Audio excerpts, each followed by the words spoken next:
हमारे ज़माने में साइकिल 3 चरणों में सीखी जाती थी। पहला चरण केची, दूसरा चरण डंडा व तीसरा चरण था गद्दी।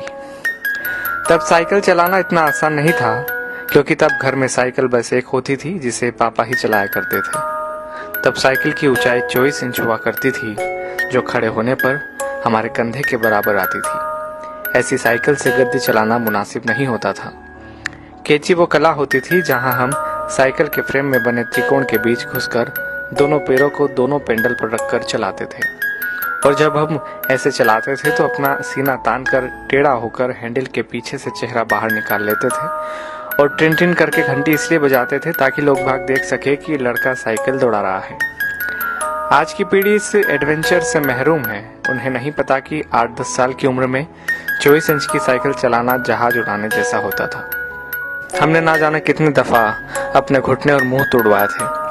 और गजब की बात तो यह है कि तब दर्द भी नहीं होता था। गिरने के बाद चारों तरफ देखकर चुपचाप खड़े हो जाते थे, अपना निक्कर पोंछते हुए। अब तकनीकी ने बहुत तरक्की कर ली है।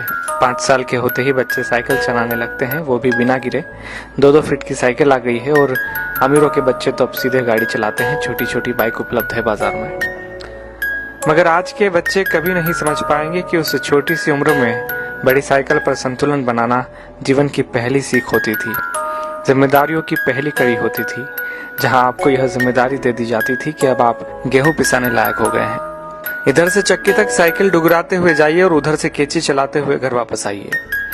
और यकीन मानिए, इस जिम्मेदारी को निभाने में खुशियां भी बड़ी गजब की होती थी। और यह भी सच है कि हमारे बाद केची प्रथा विलुप्त हो गई है।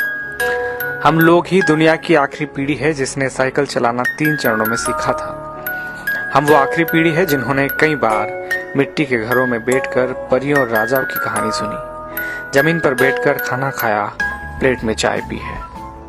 हम वो आखिरी लोग हैं जिन्होंने बचपन में मोहल्ले में मैदानों में अपने दोस्तों के साथ